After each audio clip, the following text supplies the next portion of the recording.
हाय बच्चा लोग, मैं हूं पास अहमद खान, आपका बायोलॉजी मेंटोर। आज आप सभी लोगों का अगेन मोस्ट वेलकम है। This is the sixth part of this chapter.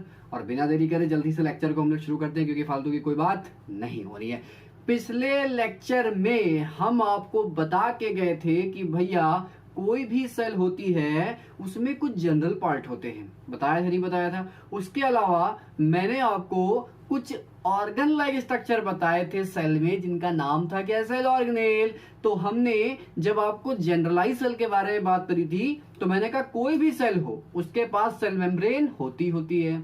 और जब हम लोग सेल ऑर्गेनेल्स की बात कर रहे थे और सेल को मैंने बाहर से पढ़ना शुरू करा था, तो मैंने कहा था कि एनिमल सेल के ऊपर तो सेल वॉल जैसा कोई स्ट्रक्चर नहीं होता, लेकिन प्लांट सेल के ऊपर सेल वॉल पाई जाती है। तो ये बात भैया वहां पर बढ़िया बढ़िया मजे से हम लोगों ने कर ली थी। तो आज हम लोगों को बात करनी थी किसके बारे में? सेल मेम्ब्रेन के बारे में और सेल वॉल के बारे में। साथ साथ में भी स्ट्रक्चर भी आगे आपको मिलने वाले हैं, तो मेरे साथ बने रहिएंगे ऐसे। तो बात करें जल्दी से सेल मेम्ब्रेन और सेल वॉल के बारे में। तो जैसे कि साइड में अगर बच्चा वहां पे कोई सेल बना ले, देखो यार, इधर हमने मान लो कोई सेल बना ली, ये लो सेल बन गई, ये रहा उसका न्यूक्लियस। अब बाकी स्ट्रक्चर हम नहीं बनाएंगे, ठीक है? तो सेल की जो कवरिंग थी यही कहलाती है क्या? Cell membrane. क्या कहलाती है? Cell membrane. इतना तो मालूम है। अंदर की तरफ इनक्लोज्ड होता है क्या? साइटोप्लाज्म। क्या होता है? साइटोप्लाज्म। और बाकी क्या था? वो न्यूक्लियस मौजूद था। लेकिन अभी अगर हम ये माने कि इसके ऊपर कोई सेल वॉल जैसी चीज नहीं है, इसका मतलब ये कौन सी सेल रही होगी? This is animal cell. ये कैसी सेल है? Animal cell. लेकिन हम जैसे ही मान ले कि इस सेल के ऊपर सेल वॉल जैसा कोई स्ट्रक्चर मौजूद है, तो लो भाई, हमने उसके ऊपर क्या कर दिया? ये बना दी सेल वॉल। ये लो, इतनी थिक मैंने बना दी। तो जैसे ही इसके ऊपर आ गई क्या? Cell wall. मतलब क्या? अब ये क्या प्लांट सेल रहेगा? एनिमल सेल रह गई? सॉरी, नहीं। अब ये क्या बन गई? ये साहब बन गई प्लांट सेल। कैसी सेल बन गई? अब ये बन गई प्लांट सेल। समझ में आई बात? नहीं आई? तो देखो इतना सा डिफरेंस हुआ जा रहा, और साथ साथ में पूरा का पूरा नामकरण ही बदला जा रहा। तो आपको बताना चाहेंगे सेल वॉल और सेल मेम्ब्रेन के बारे में कि सेल मेम्ब्रेन और सेल वॉल ये दो बहुत ही डिफरेंट स्ट्रक्चर हैं। सेल मेम्ब्रेन जो होगी वो लिविंग होगी। कैसी होगी? लिविंग होगी। लिविंग होने के साथ साथ चीजों को सेलेक्टिवली अंदर आने जाने देगी। जैसे कि सपोज दैट आप एक चीज मानो कि आपका घर है, उसके मतलब आपकी बिल्डिंग है, उसके बाहर कोई चौकीदार भैया बैठा हुआ है। तो जो चौकीदार भैया बैठा होगा, अगर वो मरा हुआ है, मान लो सो रहा है, मरा हुआ नहीं, मान लो सो रहा है, तो अगर वो सो रहा होगा तो लोग आए जाएंगे, लोग आएंगे जाएंगे। तो ये बताओ, क्या ये उनको कंट्रोल कर पा रहा है क्या? नहीं। मतलब चीजें क्या हो रही हैं? फ्रीली इधर से उधर जा रही हैं। इसका मतलब इसका कोई कंट्रोल नहीं है। मतलब जो चौकीदार भैया हैं वो कुछ नहीं उखाड़ पा रहे, वो कुछ नहीं कर पा रहे। इतनी बात समझ में आई? इसका मतलब ये क्या कर रहे हैं? ये चीजों को अंदर और बाहर जाने के लिए अलाउ करें कि कोई भी आए, कोई भी जाए, चोर भी आए उठा के ले जाए बिल्डिंग से, कुछ कोई फर्क पड़ेगा क्या चौकीदार भैया को? नहीं, क्योंकि हमने माना कि वो नॉन लिविंग है। हमने ऐसा कि वो डेड मान लिया, हमने नॉन लिविंग डेड मान लो भाई। लेकिन जरा सोचो कि चौकीदार भैया अगर लिविंग होते, ये एकदम एक्टिव बैठे होते, तो किसी की मजाल थी जो बिना इनसे पूछे चला जाए? कोई आएगा, चौकीदार भैया पूछेंगे तुम कौन, तो बताएगा साहब हम उनके रिश्तेदार, उनको बुलाया जाएगा, पर तो बताएंगे हाँ ठीक है। तो देखो चौकीदार भैया ने क्या करा? सेलेक्टेड चीजों को अंदर जाने दिया। ऐसा नहीं कि कोई भी आए झम से चला जाए, कोई भी आए झम चला जाए। ऐसा होता है क्या? नहीं। ये सेलेक्टेड चीजों को जब अंदर आने जाने दे, मतलब इसका कंट्रोल है इसके ऊपर। ये देख रहा है कि कौन जा रहा, नहीं नहीं नहीं तुम नहीं जाओगे, तुम नहीं जाओगे, हाँ तुम जाओ, तुम जाओ। तो इसका मतलब क्या? चीजों को सिलेक्टिवली भेजना। तो सेल मेम्ब्रेन भी कुछ ऐसे ही है कि वो सेलेक्टिवली लोगों को, मतलब सेलेक्टिव लोगों को भेजती है। मतलब जो ट्रांसपोर्ट होता है उसके मतलब अक्रॉस, वो कैसा होता है? सेलेक्टिव होता है। तो उसका मतलब सेल मेम्ब्रेन का नेचर कैसा है? सेलेक्टिव है। मतलब वो परमिशन तो दे रही है, लेकिन कुछ सेलेक्टेड चीजों को, कुछ सेलेक्टेड सब्सटेंसेस को। इसीलिए जो परमिएबिलिटी होती है सेल मेम्ब्रेन की, वो कैसी होती है भाई? सेलेक्टिव परमिएबल होती है। मतलब उसका नेचर कैसा था? सेलेक्टिव था। मतलब वो कुछ सब्सटेंसेस को ही आने जाने का मतलब आने जाने की इजाजत देती है, परमिशन देती है, लेकिन हर सब्सटेंस को आने जाने की इजाजत नहीं देती। इसका मतलब सेल मेम्ब्रेन कैसा स्ट्रक्चर है? लिविंग की नॉन लिविंग? बिल्कुल लिविंग स्ट्रक्चर है। समझ में आई बात? नहीं आई? वो चौकीदार वाले भैया वाली बात समझ में आई? ठीक है। तो सेल मेम्ब्रेन कैसा स्ट्रक्चर है, दिस इज लिविंग स्ट्रक्चर। तो पहली बात वही लिखी कि the permeability of the cell membrane. देखो परमिएबिलिटी का मतलब होता है कि कोई भी हो जो परमिशन देता हो, कोई भी हो जो आने जाने की परमिशन दे, वो कहलाता है क्या, उसके लिए एक टर्म इस्तेमाल करते हैं क्या, परमिएबिलिटी, या वो परमिएबल है कि नहीं है।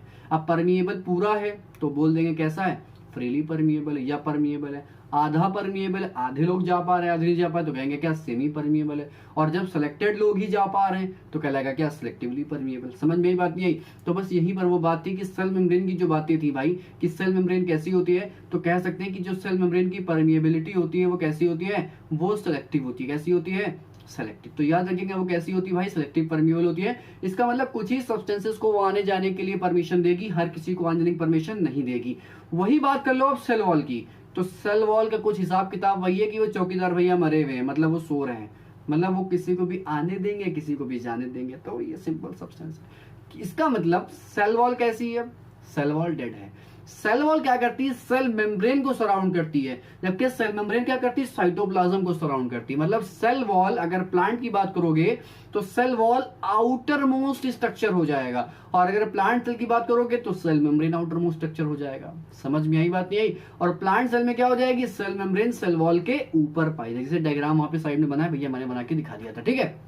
तो प्लांट में जो सेल वॉल है वो क्या करेगी, सेल मेम्ब्रेन को सराउंड करेगी। और सेल वॉल जो होती है काहे की बनी होती है, सेल्यूलोज की बनी होती है। काहे की बनी होती है, सेल्यूलोज की, जो कि एक कैसा मैटर है, जो कि एक डेड मैटर, डेड होगी। और वो कैसी होगी, परमिएबल होगी। परमिएबल मतलब कोई भी आए कोई भी जाए चाचा, फर्क नहीं पड़ने वाला।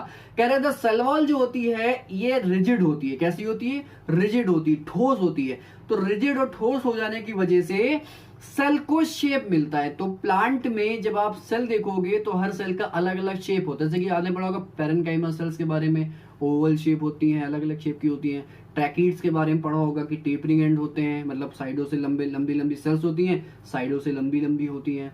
तो डिफरेंट डिफरेंट तरह की सेल्स पढ़ी, जाइलम पढ़ा, फ्लोएम पढ़ा, कैम्बियम पढ़ा। तो ये सब अलग अलग सेल हैं, अलग अलग शेप है। क्यों, क्योंकि सबके ऊपर क्या मौजूद है, सेल वॉल मौजूद है। तो जाहिर सी बात है कि अगर प्लांट है तो उसके हर सेल के ऊपर क्या होगा, सेल वॉल मौजूद होगी। तो कह रहे सेल वॉल जो होती है ये क्या करती है, रिजिड होती है, जिस वजह से सेल को क्या मिल जाता है, शेप मिल जाता है, ठीक है। और शेप मिलता जरूर है, लेकिन सेल मेम्ब्रेन की फंक्शनिंग पे कोई फर्क नहीं पड़ता। सेल मेम्ब्रेन अभी भी सिलेक्टिवली परमिएबल ही होगी, लेकिन सेल वॉल कैसी हो जाती है, वो फ्रीली परमिएबल। कोई भी आए कोई भी जाए चाचा, इनको कोई फर्क ना पड़ने वाला, ठीक है। तो वही कह रहा है कि जो सेल वॉल होती है वो फ्रीली परमिएबल। देखो मैंने बात कह दी भाई, ठीक है। सेल वॉल कैसी होती है भाई साहब, फ्रीली परमिएबल होती है। कैसी होती है, फ्रीली परमिएबल। तो ये इंपॉर्टेंट बात थी, ठीक है। और पीछे इंपॉर्टेंट हमने लगा दी थी कि वो कैसी थी, वो सिलेक्टिवली परमिएबल थी। तो यहाँ पर भी भाई इंपॉर्टेंट लगा लीजिएगा, क्योंकि दोनों का खासा सवाल है, बहुत बिंदास बिंदास सा, ठीक है।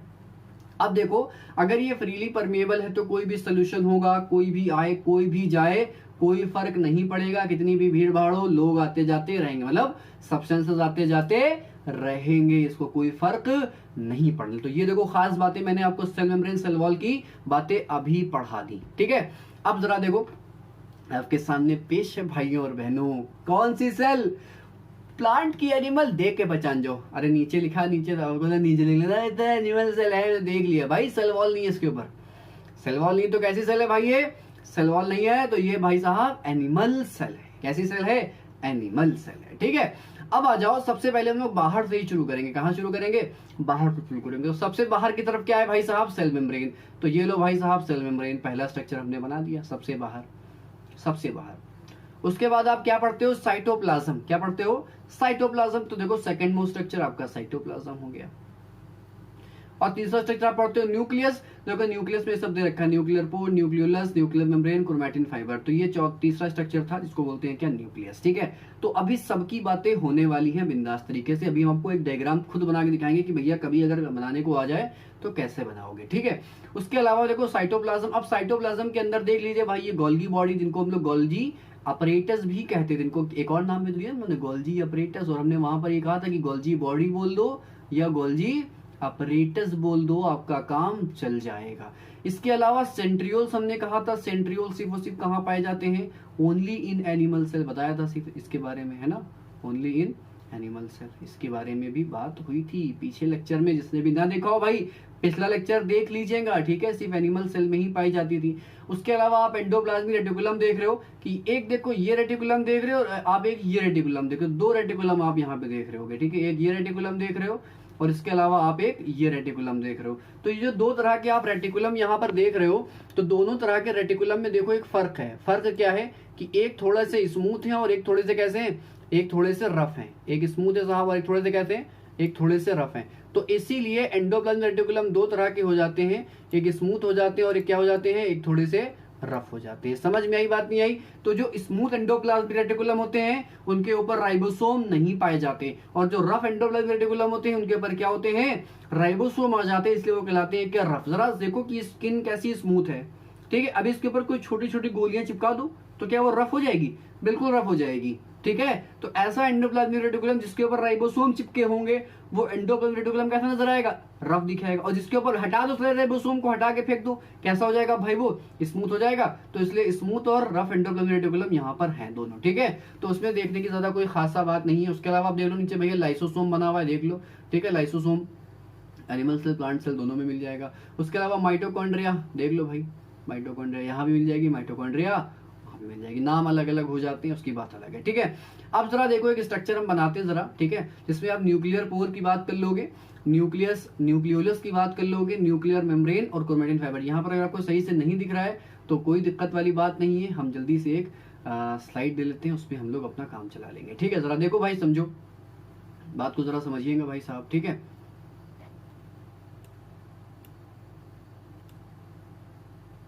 देखिए ये सेल थी, एक मिनट, ये सेल है, नॉर्मली इसको सेल मेम्ब्रेन बोल दो, क्या बोल दो, सेल मेम्ब्रेन।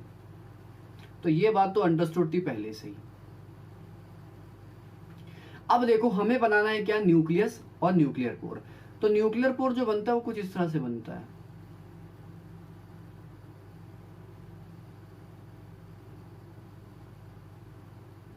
देखिएगा जरा किस तरह से न्यूक्लियर पोर बन जाते हैं, ठीक है, कोई बहुत टफ बात नहीं है ये। और न्यूक्लियस से ही एंडोप्लाज्मिक रेटिकुलम आ जाता है, ये दिस इज न्यूक्लियस। तो अब आप देख रहे हो क्या, ये है न्यूक्लियस। तो अब अगर न्यूक्लियस के अंदर देखोगे तो न्यूक्लियस के अंदर क्या मिल जाएगा, ये मिल जाएगा न्यूक्लियोलस, क्या मिल जाएगा, ये मिल जाएगा क्या आपको, न्यूक्लियोलस, ठीक है। अगर आपने ये न्यूक्लियोलस बना लिया तो आप देख सकते हो क्या, इसके अंदर ये न्यूक्लियर रेटिकुलम देख रहे हो, this is nuclear reticulum. Reticulum का मतलब होता है क्या, जाल, क्या होता है, जाल। तो दिस इज न्यूक्लियर रेटिकुलम। और ये क्या था भाई साहब, ये था न्यूक्लियोलस, क्या था, न्यूक्लियोलस, ठीक है। अभी हम न्यूक्लियर मेम्ब्रेन यहाँ से हटा दे रहे हैं क्योंकि आपको सभी को मालूम है कि भाई साहब ये न्यूक्लियर मेम्ब्रेन है, ठीक है। अब ये देखो ये छोटे छोटे आपको ये पोर दिख रहे हैं, ये देखो पोर और ये देखो पोर, तो this is called nuclear pore. ये कहलाते हैं क्या, ये कहलाते हैं न्यूक्लियर पोर।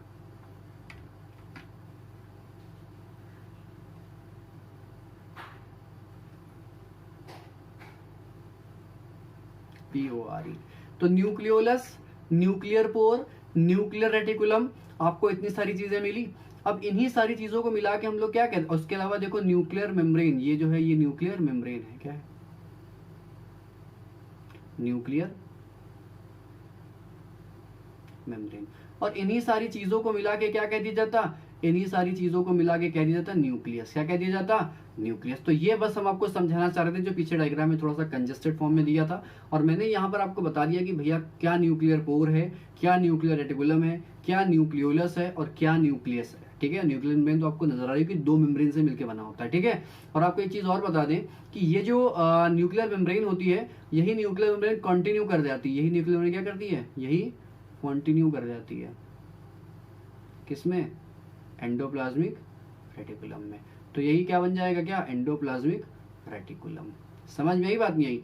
तो दिस इज एंडोप्लाज्मिक रेटिकुलम, और इसी एंडोप्लाज्मिक रेटिकुलम से क्या बन जाएगी आगे जाके, गोल्जी बॉडी, देन उसी से आगे बन जाएंगे क्या, लाइसोसोम, ठीक है। तो घबराने की कोई नहीं बात, सब सिंपल सिंपल से स्ट्रक्चर्स है, ठीक है। आ जाइए एनिमल सेल में, सॉरी प्लांट सेल में। तो प्लांट सेल में सबसे बाहर की तरफ आप क्या देखोगे भाई साहब, सेल वॉल देखोगे। तो देखो सबसे बाहर की तरफ पहला स्ट्रक्चर क्या मिलेगा आपको, सेल वॉल। सेल वॉल के अंदर क्या मिलेगा, उसके अंदर मिलेगी भाई साहब सेल मेम्ब्रेन, क्या मिलेगी, तो दूसरा स्ट्रक्चर है। उसके अलावा साइटोप्लाज्म पे आ जाइए तो ये आपका तीसरा स्ट्रक्चर है, और चौथा स्ट्रक्चर आपका न्यूक्लियस था। तो ये देखो ये मेन स्ट्रक्चर जो थे वो हमने इनकी बातें कर ली, ठीक है। इसके अलावा कुछ स्ट्रक्चर्स यहाँ पर ऐसे होंगे एडिशनल जो वहां पर नहीं थे, जैसे कि ये वैक्यूल देख रहे हो, एक बड़ा सा वैक्यूल, मतलब एक प्लांट सेल जो मेच्योर प्लांट सेल होती है उसका लगभग जो 90% पार्ट होता है वो कौन घेरता है, वो यही वैक्यूल घेरता है। और यही खासियत होती है किसकी, प्लांट सेल की। इसके अलावा गोल्जी बॉडी देखिए वहां पर भी थी, गोल्जी बॉडी यहाँ पर भी है। इसके अलावा rough endoplasmic reticulum, smooth endoplasmic reticulum, दोनों वहां पर पे देखो, स्मूथ भी है और रफ भी है। और नीचे देख रहे होगे कि ये क्लोरोप्लास्ट बने, देख रहे हो ये देखो, ये क्लोरोप्लास्ट बने मतलब प्लास्टिड्स। ये क्या है, दिस इज प्लास्टिड्स। तो ये प्लास्टिड क्या वहां पर थे क्या, ना बाबा ना, वहां पर प्लास्टिड जैसी कोई चीज मौजूद नहीं थी। तो प्लास्टिड्स, क्लोरोप्लास्ट, क्रोमोप्लास्ट, ल्यूकोप्लास्ट आपको इन्हीं प्लांट सेल में मिल जाएंगे, ठीक है। तो प्लास्टिड्स की बात हम लोग बात करेंगे आगे, जब अपने अगले लेक्चर में पहुंचेंगे तो सबके बारे में एक एक को हम लोग आगे डिस्क्राइब करते हुए चलेंगे, ठीक है।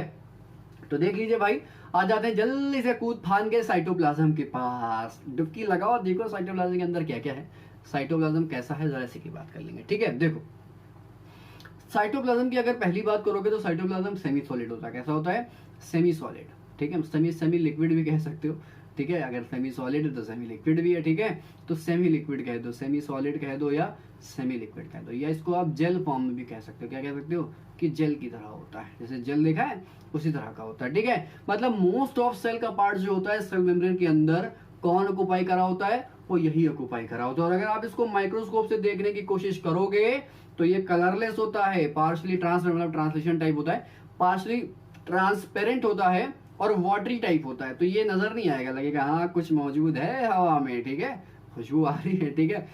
तो ढेर सारी जो केमिकल रिएक्शंस हैं, जो भी मेटाबॉलिक रिएक्शंस हैं, वो कहाँ होने वाली हैं, वो इसी साइटोप्लाज्म में होंगी। तो आप ये कह सकते हो कि cytoplasm is the arena of the cell, या एरिना मतलब अखाड़ा। अब टर्मिनोलॉजी अलग समझ गए, एरिना बोलते कुछ एरियाना बोलते हैं। तो एरिना मतलब जो अखाड़ा है, जितनी भी रिएक्शंस होती हैं किसी भी सेल में, वो सब की सब कहाँ होती हैं, साइटोप्लाज्म में। तो सेल का अखाड़ा क्या है, सेल का अखाड़ा यही साइटोप्लाज्म है। और बता दें कि साइटोप्लाज्म जो है ये लिविंग फॉर्म में होता है। लिविंग फॉर्म का मतलब कुछ ऐसा है कि आप साइटोप्लाज्म की स्टडी जब भी करते हो तो साइटोप्लाज्म मूव कर रहा होता है, मतलब साइक्लोसिस मूवमेंट इसमें चल रहा होता है। आप देखोगे कभी भी तो ये खासियत होती है साइटोप्लाज्म की कि साइटोप्लाज्म में मूवमेंट चल रहा होता है, वो मूव कर रहा है, साइक्लिक मैनर में क्या कर रहा होता है, मूव करता है। तो this is the characteristic feature of the living cytoplasm. Dead cytoplasm की बात करेंगे, डेड प्लांट में साइटोप्लाज्म खत्म ही हो चुका होता है, ठीक है।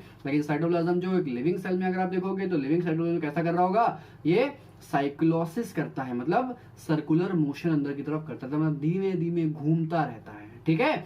So this is about the cytoplasm. तो कल के लेक्चर में हम लोग डुबकी लगाएंगे साइटोप्लाज्म में और देखेंगे अंदर क्या क्या मिलने वाला है। तो अंदर क्या क्या मिलेगा, यही सब मिलेगा अंदर, जो भी हम लोगों ने पढ़ा यही सब मिलने वाला है अंदर साइटोप्लाज्म के अंदर, यही सब। तो इन्हीं सब की बातें हम लोग एक एक करके करेंगे।